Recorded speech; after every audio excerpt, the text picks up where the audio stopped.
Assalamualaikum Mas Menteri, apa kabar? Salam, baik. Apa kabar Mas Nino? Alhamdulillah sehat. Terima kasih Mas Menteri sudah meluangkan waktu untuk bincang-bincang tentang rancangan Undang-Undang Sistem Pendidikan Nasional atau RUU Sisdiknas.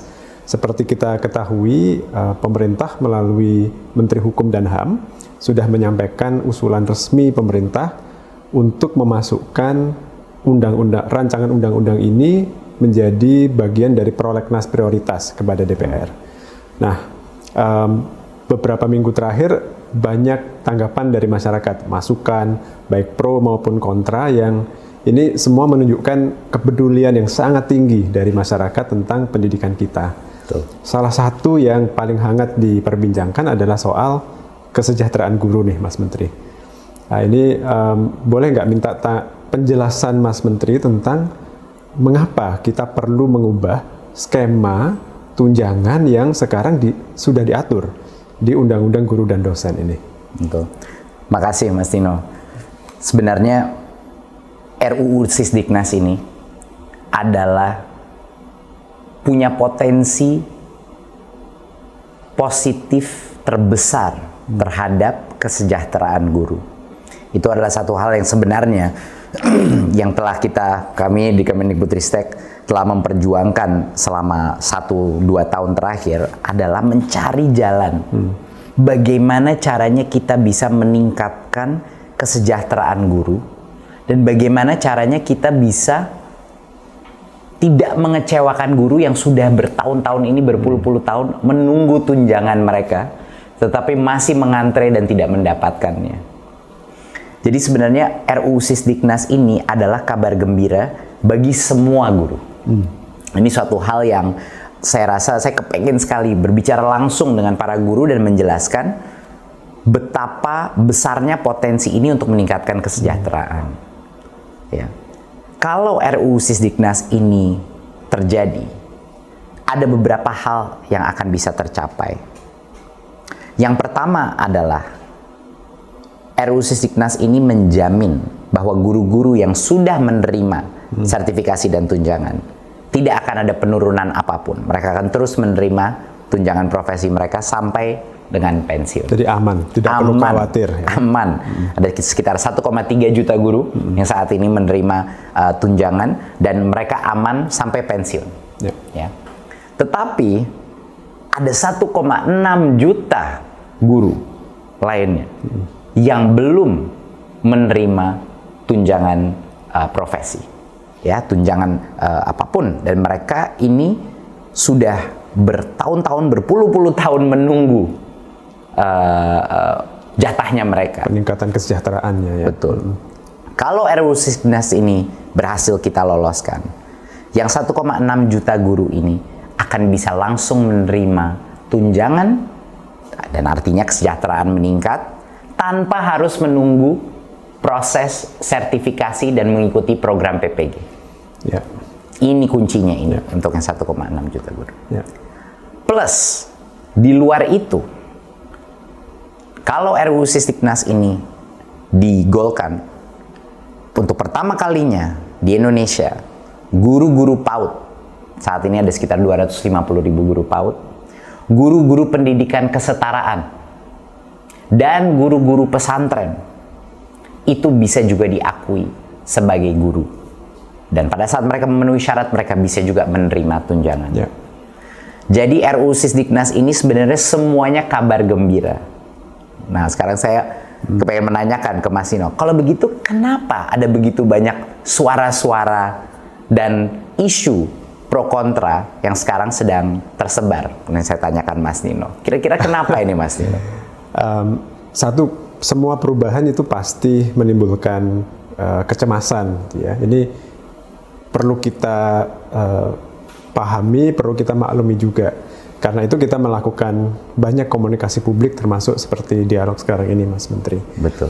Ada kekhawatiran bahwa pertama bagaimana dengan guru-guru yang tadi sudah menerima tunjangan, kalau undang-undang yang lama dicabut, apakah tunjangan mereka tetap diterima? Dan ini Mas Menteri tadi tegaskan bahwa mereka tetap dijamin menerima tunjangan profesi yang sudah diberikan sampai dengan pensiun itu ada di pasal 145 ayat 1. Betul. Jadi di pasal RUU Sisdiknasnya, Betul. bukan janji dari pemerintah. Bukan, itu eksplisit ada. Ya, ada jaminan. Jadi ada aman. ketentuan transisi yang menjadi pengganti dari undang-undang yang dicabut. Ya, jadi itu aman. Insya Allah itu meredakan kecemasan 1,3 juta guru yang sudah menerima tunjangan ini. Ya.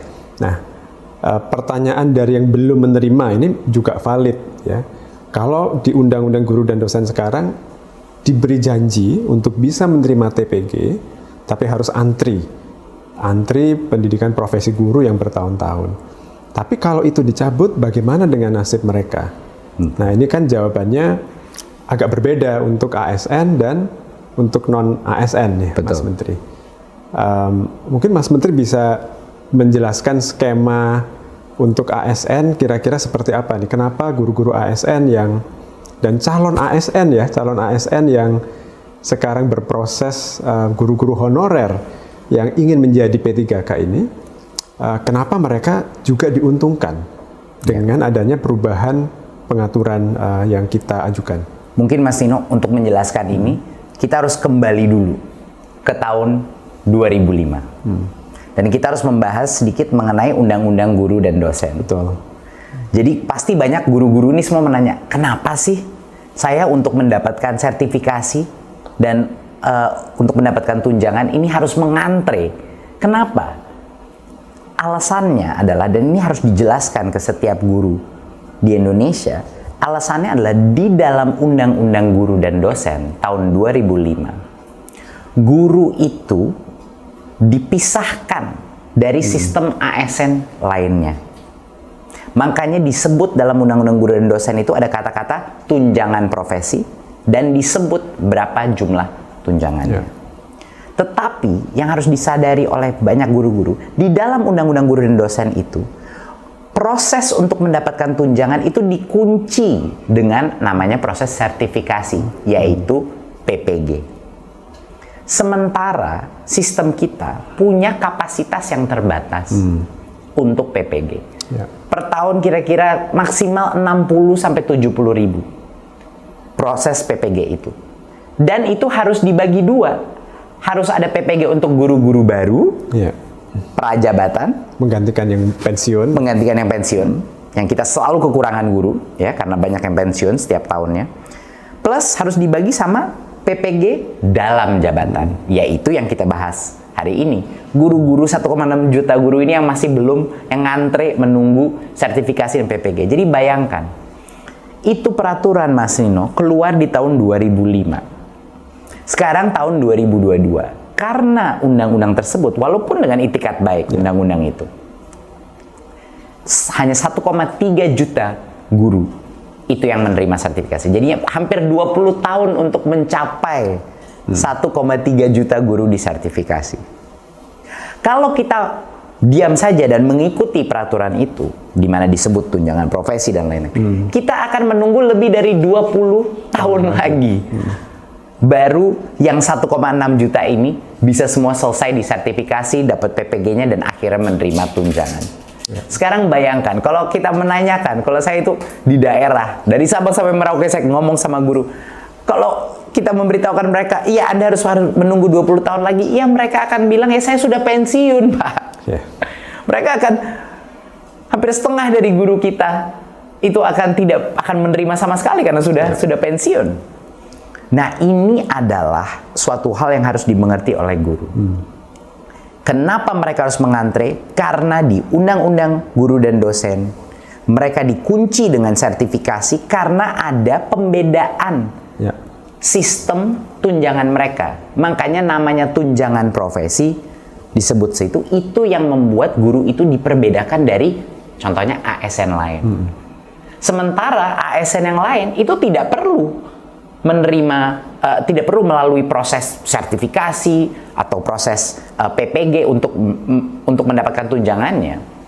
Jadi kalau misalnya Mas Tino, guru-guru ini disetarakan kembali dengan undang-undang ASN, ini untuk guru-guru negeri ya, kalau mereka untuk P3K, guru PNS, kalau mereka disetarakan lagi dengan undang-undang ASN, mereka akan bisa menerima tunjangan langsung tanpa mengantre sertifikasi dan PPG. Jadi kenaikan tunjangan ya, Betul. tanpa harus sertifikasi. Tanpa harus sertifikasi. Saya ingin sedikit memperdalam poin itu, Mas Silakan. Menteri. Tapi kalau boleh saya rangkumkan, yang disampaikan Mas Menteri ini adalah bahwa pengaturan di Undang-Undang Guru dan Dosen sekarang niatnya baik untuk memberi kesejahteraan yang layak bagi guru. Dan itu sama dengan niat kita gitu ya sekarang. Tapi itu sulit diimplementasikan karena mencampurkan dua hal. Satu, sertifikasi yang tujuannya adalah untuk kualitas, dan yang kedua kesejahteraan, tunjangan profesi untuk meningkatkan kesejahteraan. Betul. Dan urutannya jadi keliru urutannya ya. Kalau di Undang-Undang Guru dan Dosen sekarang sertifikasi dulu, kualitas dulu, baru boleh mendapatkan kenaikan tunjangan, kenaikan kesejahteraan. Padahal seharusnya ya, kalau orang bekerja menjalankan tugas sebagai guru, otomatis dia seharusnya mendapatkan penghasilan yang layak. Dan itu adalah kenapa kita pagi siang malam berjuang untuk RUU Sisdiknas ini. Karena menurut kami di Kemendikbudristek, kalau orang itu bekerja sebagai guru, dia harus mendapatkan tunjangan. Ya. Kenapa harus dia menunggu antrean sertifikasi lagi untuk mendapatkannya? Tetapi situasinya, kenapa ini ada polemik di masyarakat? Karena ada berbagai pihak yang sekarang mempertanyakan, melihatnya hanya sangat dari permukaan saja. Mereka melihat kata tunjangan profesi itu dikeluarkan dari undang-undang. Seolah-olah kita ingin menarik tunjangan, padahal kebalikannya, Mas Nino. Kata tunjangan profesi itulah alasan kenapa 1,6 juta guru itu sekarang tidak menerima tunjangannya dan harus mengantre. Jadi disandera oleh pengaturan yang mengikat mereka harus sertifikasi dulu baru menerima penghasilan yang layak. Nah, kalau pertanyaan kritisnya begini, Mas Menteri, kenapa tidak ya Kemdikbud mempermudah saja proses sertifikasinya? Berikan saja sertifikasi bagi semua guru yang 1,6 juta tadi. Ya, tidak bisa. Kenapa? Karena sertifikasi itu adalah, analoginya adalah SIM, ya kan Mas Nino? Seperti surat izin mengemudi. Untuk bisa menjadi guru, harus tentunya ada izin bahwa guru ini kualifikasinya tepat. Jadi kita harus melindungi konsep sertifikasi untuk guru-guru baru sebelum mereka diberikan izin untuk bekerja sebagai guru, baik di swasta maupun di negeri. Ini harus ada proses kualifikasi siapa yang boleh menjadi guru. Gitu. Selama ini di Undang-Undang Guru dan Dosen ini kan digabung proses sertifikasi dan tunjangan. Kita ingin memecahkannya sehingga yang sudah menjadi guru ya udah kita putihkan mereka. Mereka kita bisa berikan tunjangan tanpa mereka harus mengikuti proses sertifikasi. Dan benefitnya adalah sertifikasi masih terjaga. Untuk guru-guru baru kita memastikan guru-guru baru yang akan menjadi regenerasi proses transformasi ini kualitasnya baik. Plus kapasitas PPG itu bisa 100% kita dedikasikan untuk pelatihan dan sertifikasi guru baru. Sehingga menutup kebutuhan guru kita yang setiap tahunnya itu selalu ada kekurangan karena pensiun. Jadi ini akan meredakan tekanan ya dari kapasitas dan suplai guru kita yang sudah dikomplain di berbagai macam daerah. Ya, itu adalah benefitnya. Jadi kenapa kita tidak bisa langsung saja memberikan sertifikasi pada semuanya? Karena kita harus menjaga marwah daripada izin untuk mengajar sertifikasi. Jadi itu kita lindungi. Tapi ujung-ujungnya, dan ini yang harus guru mengetahui, ujung-ujungnya yang penting buat guru yang sudah menjadi guru sekarang itu apa? Apakah yang penting itu adalah peningkatan daripada tunjangan mereka, peningkatan kepada kesejahteraan mereka? Ya ini adalah cara yang terbaik untuk mengembalikan mereka kepada standar untuk yang guru negeri, kepada standar guru ASN. Tentang konsep tunjangan profesi tadi, guru ASN itu kalau mereka dikecualikan, mereka tidak bisa menerima tunjangan yang diatur di Undang-Undang ASN. Betul. Itu ya. Nah, pertanyaan kritis lainnya adalah, bukankah guru ini pekerja profesional yang seharusnya mendapatkan tunjangan yang disebut sebagai tunjangan profesi? Nah, jawaban terhadap ini kan sebenarnya menurut Undang-Undang ASN, tiap jabatan itu memiliki tunjangan khusus gitu ya, yang disebut sebagai tunjangan jabatan fungsional. Ya. Itu nanti bisa saja kita atur gitu ya Mas Menteri di dalam aturan turunannya bahwa tunjangan jabatan fungsional guru itu secara substansi sama dengan tunjangan fungsional yang diterima sekarang gitu. Hanya kita mengikuti rezim peraturan perundang-undangan, undang-undang ASN, sehingga mereka bisa segera mendapatkan kenaikan tunjangannya. Betul. Pertanyaan kritis berikutnya adalah, bukankah sekarang guru ASN ya, sudah menerima tunjangan jabatan fungsional itu tapi kecil sekali? Iya, dan itu benar sekali. Dan kenapa tunjangan fungsional guru itu kecil sekali? Kita lihat lagi, kita kembali ke sejarah. Kalau kita melihat posisi-posisi ASN lainnya, Mas Nino, itu tunjangan fungsional mereka itu terus meningkat, ya kan? Selalu ada penyesuaian meningkat. Tapi tunjangan fungsional guru itu jauh lebih rendah karena di tahun 2005 waktu Undang-Undang Guru dan Dosen itu keluar, timbullah ini konsep tunjangan profesi baru dengan 1 kali gaji. Karena ada pemisahan track guru untuk tunjangan, tidak ada insentif untuk pemerintah meningkatkan tunjangan fungsionalnya. Jadi ketinggalan tunjangan fungsional guru. Jadi tetap dibuat kecil ya, karena dianggap sudah ada pengaturan yang tersendiri. Betul. Jadi kenapa tidak naik ya? Karena mereka melihat Undang-Undang Guru dan Dosen kan sudah ada tunjangan profesi namanya. Ya. Nah, inilah makanya guru-guru harus mengerti bahwa yang namanya tunjangan profesi ini dengan penyebutan dalam itulah yang menghasilkan komplikasi daripada sistem ini. Sedangkan kalau mereka dikembalikan ke guru undang-undang ASN, dan kalau yang bagi yang swasta dikembalikan ke undang-undang ketenagakerjaan, mereka akan jauh lebih mudah untuk pemerintah memberikan tunjangan, jauh lebih mudah untuk pemerintah memastikan akuntabilitas, dan jauh lebih mudah untuk pemerintah melakukan peningkatan daripada tunjangan fungsional daripada guru. Karena itu tinggal kita merubah peraturan pemerintah. Peraturan presiden. Dan itu jauh lebih mudah. Jadi itu kira-kira secara teknis ya. Nah makanya, tapi di lapangan Mas Nino, ada yang bilang tunjangan profesi hilang, itu mudah sekali gitu menyerangnya. Gitu, bahwa tunjangan profesi sudah hilang, jumlah tunjangan iya, kok kita disamakan dengan ASN lain. Untuk itu saya tuh ingin sekali berbicara pada guru. Ujung-ujungnya Bapak Ibu guru, yang penting itu apa sih? Kesejahteraan Anda naik kan? Itu yang paling penting. Kita jangan berbicara terlalu panjang mengenai kritik-kritik yang hanya di permukaan saja, yang bisa mungkin men-trigger atau memancing emosi, karena gampang sekali dipeluntir. Ujung-ujungnya guru harus tahu masalah sekarang ada di dalam Undang-Undang Guru dan Dosen karena ada sebutan tunjangan terpisah, tunjangan profesi itu.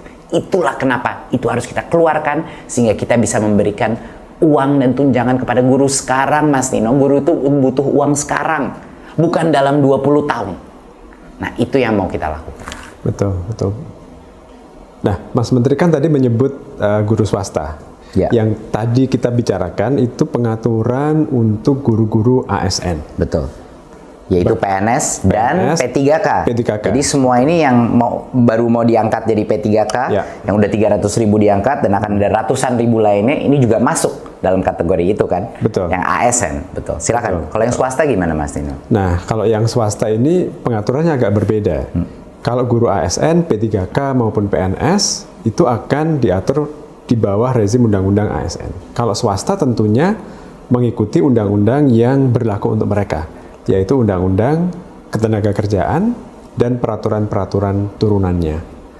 Tapi pada prinsipnya, di peraturan pemerintah tentang pengupahan, itu menyebutkan bahwa setiap orang yang melakukan pekerjaan yang sama, itu berhak mendapatkan penghasilan yang sama juga. Artinya, guru swasta itu juga seharusnya mendapatkan penghasilan yang setara dengan guru-guru yang statusnya ASN, berada di sekolah negeri. Betul. Nah, sekarang pertanyaannya, kehadiran negara bagaimana Mas Menteri untuk membantu sekolah-sekolah swasta ini supaya mereka bisa memberikan penghasilan yang layak setara dengan guru-guru ASN tadi? Betul. Benar sekali Mas Tino. Jadi poin pertama yang sangat penting adalah kalau ASN tadi kembali kepada undang-undang ASN. Kalau swasta kembali kepada undang-undang ketenagakerjaan. Dan ini akan menguatkan kapabilitas pemerintah untuk bisa mendorong sekolah-sekolah swasta untuk memberikan gaji atau upah yang jauh lebih layak kepada guru-guru swasta. Karena kita bisa mendorong lewat dua hal. Yang pertama, kita bisa memberikan dana bantuan operasional sekolah yang lebih tinggi untuk menutupi mandat bahwa guru-guru itu dibayar sesuai atau setara dengan guru-guru PNS atau guru-guru ASN. Itu yang pertama. Jadi rencana pemerintah adalah setelah RUU ini keluar adalah untuk meningkatkan dana bantuan operasional sekolah swasta untuk memenuhi kebutuhan kelayakan upah guru-guru swasta. Itu adalah yang pertama. Jadi pemerintah akan hadir dengan memberikan anggaran tambahan kepada yayasan-yayasan, kepada sekolah-sekolah swasta untuk memberikannya. Kedua, bagi sekolah-sekolah swasta yang tidak menggunakan uang itu misalnya untuk memastikan bahwa gurunya dibayar di atas UMR dan lain-lain, dan kita melihat, saya udah banyak sekali sekolah saya lihat yang guru-gurunya bahkan di bawah UMR Mas Tino, dan ini suatu hal yang tidak bisa terus terjadi. Ini memberikan kita, karena sudah menyambung dengan undang-undang ketenagakerjaan, memberikan pemerintah kapabilitas untuk mendorong sanksi-sanksi dan untuk mengatur peraturan dana bantuan operasional sekolah itu, karena itu ada di bawah kontrol kita, untuk memastikan bahwa yang diprioritaskan dulu adalah upah yang layak bagi guru-guru swasta. Jadi dua mekanisme itu adalah benefit ya daripada perubahan di RUU Sisdiknas ini. Jadi melalui peningkatan subsidi kita, BOS, bantuan operasional sekolah, yang itu di bawah kontrolnya Kemendikbudristek. Jadi kita bisa memandatkan, mengharuskan sekolah swasta untuk memprioritaskan penggunaan dana BOS ini bagi penghasilan gurunya, kesejahteraan gurunya. Dan kalau itu tidak terjadi, ada berbagai macam sanksi yang bisa kita lakukan, termasuk penahanan dana BOS tersebut. Kalau misalnya yayasan itu tidak membayar upah yang layak, gitu. Jadi itu adalah garansi check dan balance yang akan kita lakukan kepada sekolah-sekolah swasta. Dan yang kedua tadi, justru karena ikut Undang-Undang Ketenagakerjaan yang aturan turunannya sudah sangat detail, sangat lengkap, melindungi hak-hak pekerja, justru karena itulah guru-guru di sekolah swasta ini bisa lebih punya kepastian hukum sebenarnya ya. Betul. Karena tidak dikecualikan lagi. Betul. Sekali lagi, kembali lagi. Masalahnya di guru swasta, kenapa banyak guru dibayar UMR dan lain-lain? Karena ini ada pengecualian guru di Undang-Undang Guru dan Dosen dengan adanya namanya disebut tunjangan profesi. Jadi baliknya ke situ lagi Mas Tino. Ujung-ujungnya buat guru negeri, guru swasta, guru honorer, semuanya ini seperti yang Mas Tino bilang, tersandera dengan konsep tunjangan profesi guru. Padahal di Undang-Undang ASN dan di Undang-Undang Ketenagakerjaan itu bisa jauh lebih terlindungi dan bisa langsung mengalami peningkatan kesejahteraan. Itu sebenarnya. Oke Mas Menteri, jadi guru swasta akan diatur melalui peraturan perundang-undangan yang mengikuti Undang-Undang Ketenagakerjaan. Dan mereka akan bisa mendapatkan perlindungan kepastian hukum yang lebih di sana ya. Nah, tetapi ada persepsi bahwa kalau seperti itu, maka guru tidak menjadi khusus lagi. Itu apa betul seperti itu Mas Menteri? Mas Tino, hampir semua profesi mulai dari pegawai sampai dengan CEO di seluruh Indonesia itu dilindungi oleh Undang-Undang Ketenagakerjaan. Jadi itu merupakan suatu wadah regulasi yang tugasnya untuk melindungi semua profesi, semua pekerja di seluruh Indonesia. Jadi termasuk guru, termasuk CEO, dokter, insinyur, dan lain-lain. Jadi ini bukan sesuatu yang baru atau sesuatu yang ingin merendahkan guru, tapi malah untuk memastikan bahwa guru mendapatkan perlindungan yang seluruh sektor ekonomi kita juga mendapat perlindungan tersebut. Ya, jadi undang-undang ketenagakerjaan ini melindungi siapapun yang bekerja di luar pemerintah, gitu ya. Intinya. Oke. Nah, saya ingin kembali ke sesuatu yang disampaikan Mas Menteri di awal tadi tentang guru PAUD, guru non formal, pendidik yang ada di pesantren. Kenapa kita melakukan perubahan tentang status mereka melalui rancangan undang-undang Sisdiknas ini, Mas Menteri? Jawabannya sangat sederhana, karena mereka itu guru. Mereka itu guru. Guru-guru pesantren, pesantren-pesantren formal, guru-guru PAUD, guru-guru pendidikan kesetaraan. Kami di Kemendikbudristek merasa sudah saatnya untuk mereka diakui sebagai guru. Apalagi kita tahu misalnya PAUD. Kita tahu betapa besarnya peran pendidikan anak usia dini dalam pengembangan di masa depan mereka. Kita sudah tahu, sainsnya sudah sangat terbukti betapa pentingnya. Lalu kenapa guru-guru PAUD ini tidak bisa diakui sebagai guru? Dan kalau diakui dan memenuhi syarat tidak bisa menerima tunjangan gitu. Sama juga dengan guru-guru pesantren. Saya menginap di salah satu pesantren di Jawa Timur, dan fungsi daripada para pengajar-pengajar di pesantren itu ya guru, dan banyak dari mereka yang menggunakan standar nasional pendidikan dan berbagai macam unsur dari kurikulum nasional kita. Jadi menurut saya sudah waktunya bahwa guru-guru pesantren, guru-guru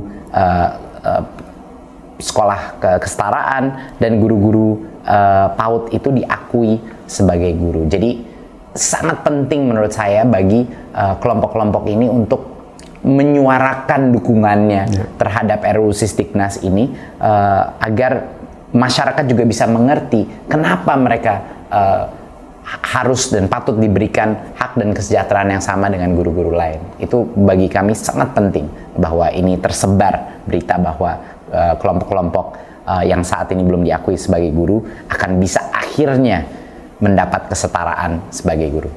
Jadi jangankan tunjangan, pengakuan bahwa mereka adalah guru pun selama ini tidak ada di undang-undang Sisdiknas yang berlaku maupun undang-undang guru dan dosen. Betul. Untuk PAUD bahkan ini mungkin belum banyak yang tahu, PAUD itu tidak diakui sebagai jenjang pendidikan. Betul. Di Sisdiknas yang sekarang berlaku. Jadi betul, rancangan undang-undang Sisdiknas yang kita ajukan ini ingin membuat tata kelola yang jauh lebih inklusif dan jauh lebih adil bagi semua yang menjalankan peran sebagai guru ya. Betul. Jadi ini adalah RUU dengan aspirasi inklusi yang sangat besar.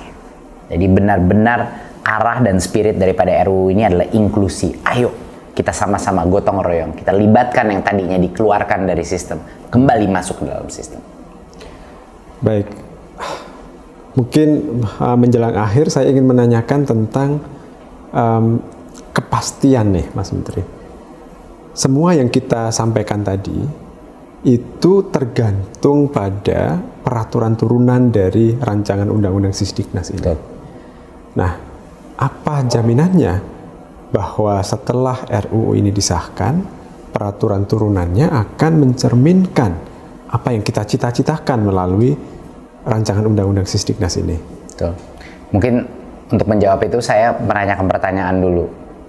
Apa jaminannya waktu undang-undang guru dan dosen di tahun 2005 memberikan tunjangan profesi? Ya. Apa jaminan yang telah terjadi? 20 tahun itu guru-guru menunggu dan hanya sebagian yang sudah menerima. Jadi undang-undang yang saat ini sudah ada itu pun ternyata tidak menjamin. Karena tidak bisa diimplementasikan ternyata. Betul, ya. Betul. Nah, itulah alasan kenapa pemerintah sekarang mengambil posisi dan sedang menyiapkan berbagai macam peraturan turunan yang kami siapkan untuk tahun ini dan tahun depan 2023. Inilah kenapa ada urgensi bahwa masyarakat terutama guru harus bersuara untuk mendukung RUU Sisdiknas ini, agar di tahun 2023 semua peraturan turunannya sudah bisa siap selama kita masih berada di sini di tahun 2023. Ini adalah poin yang menurut saya sangat penting. Dan bagi mungkin pihak-pihak yang masih tidak punya kepercayaan kepada pemerintah dalam aspek kesejahteraan guru, saya mudah sekali menjawabnya. Track record kita selama ini, Mas Nino, di Kemendikbudristek adalah keterpihakan yang sangat jelas kepada guru. Dan ada jutaan guru yang sudah merasakan keterpihakan Kemendikbudristek terhadap guru. Saya kasih contoh. Bantuan subsidi upah di masa COVID, itu kita yang perjuangkan. Pulsa bagi guru-guru dan murid-murid pada saat itu kita yang perjuangkan. Kita merubah mekanisme dana BOS untuk memberikan fleksibilitas terbesar untuk kepala sekolah bisa menggunakan dana BOS untuk membayar guru honorer. Dan selama berpuluh-puluh tahun baru sekarang ada titik terang untuk para guru honorer. Dan 300.000 guru honorer sudah menjadi P3K dan ratusan ribu lainnya akan menjadi P3K dan ASN. Dan grup-grup ini P3K pun yang akan menerima benefit daripada tunjangan fungsional yang bisa langsung diberikan kepada mereka daripada menunggu antrean lagi untuk sertifikasi. Jadi poin saya adalah saya dengar banyak suara-suara di luar situ yang selalu mencurigakan terhadap pemerintah saat ini.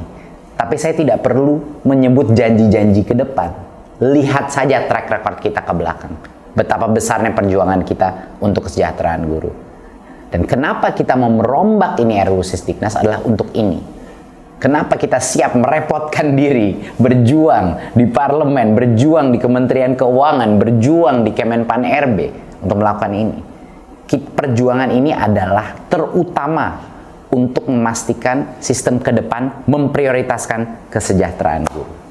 Jadi itulah yang bisa saya sebut kita ingin masyarakat dan terutama guru-guru untuk percaya dengan kita dan dengan dan di tahun 2023 peraturan turunannya akan mencerminkan semua dan mencerminkan semua visi dan aspirasi tersebut. Dan saya yakin di tahun 2003 pada saat peraturan turunannya keluar dan RUU ini sudah digolkan, guru-guru akan tenang, guru-guru akan benar-benar merasa jauh lebih aman dari sisi kesejahteraan. Itu harapan besar saya. Jadi ada urgensi kenapa kita perlu membahas rancangan undang-undang ini bersama dengan DPR nantinya. Betul. Mas Menteri ya. Betul. Mungkin yang perlu kita tekankan juga adalah bahwa kita menjalankan semua prosedur dalam penyusunan undang-undang. Jadi kita mengikuti peraturan perundangan tentang pembentukan undang-undang dengan setia. Mulai dari tahap perencanaan dan sampai nanti kita membahas dengan DPR.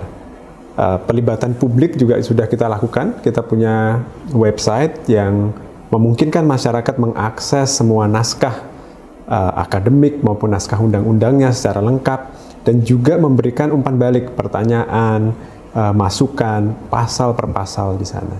Jadi insya Allah kita terbuka melakukan proses ini. Kita tidak ada yang ditutup-tutupi. Ini semuanya terbuka dan kita justru ingin masyarakat berpartisipasi secara bermakna dalam proses penyusunan ini, Mas Menteri ya. Betul, betul. Dan mungkin dari saya ingin memastikan bahwa harapan besar saya adalah guru-guru tidak terpancing dengan berbagai macam tuduhan yang tidak berbasis logika dan fakta dari apa yang kita inginkan. Ya, jadi sekarang kita untuk mereview ya, Mas Nino, kita sudah menjawab tadi kenapa tunjangan profesi dan jumlah tunjangan harus dikeluarkan. Karena itulah alasan guru-guru sekarang tidak bisa menerima tunjangan. Kita sudah menjawab yang sudah dapat tunjangan bagaimana? Apakah mereka akan dirugikan? Tidak. Di undang-undangnya dijamin mereka akan terus mendapatkan sampai mereka pensiun. Ya kan? Ketiga, bagi guru-guru swasta, kita memastikan bahwa kita akan meningkatkan bantuan operasional sekolah pada mereka dan juga akan menggencarkan peraturan undang-undang ketenagakerjaan untuk memastikan mereka tidak dibayar di bawah UMR, ya, mendapat tunjangan yang layak. Jadi sudah aman. Keempat, bahwa guru-guru PAUD, guru-guru pendidikan kesetaraan, dan guru-guru pesantren formal akan bisa diakui sebagai guru dengan semua benefit dan tunjangan yang ada di sini. Ya, jadi ini semuanya adalah kabar gembira, dan kami sudah membicarakan semua aspek apa tadi kritik-kritik yang dilemparkan. Dan sebenarnya satu hal yang sangat penting adalah saya diminta oleh Pak Presiden, mandatnya Pak Presiden adalah dalam RUU Sisdiknas ini kesejahteraan guru harus terjamin dan meningkat, bukan hanya terjamin, meningkat kesejahteraan guru. Itu adalah mandat yang diberikan Pak Presiden kepada kami di Kemendikbudristek. Dan karena itulah RUU Sisdiknas ini harus dilihat sebagai masyarakat sebagai suatu hadiah yang harus dirayakan, harus didukung, tapi juga silahkan berikan input, berikan masukan. Tetapi ini adalah suatu hadiah bagi para guru-guru yang saat ini belum ada kepastian mengenai kesejahteraan mereka. Baik, terima kasih banyak Mas Menteri atas waktunya untuk berdiskusi tentang RUU Sisdiknas ini. Terima kasih juga Mas Tino. Terima kasih.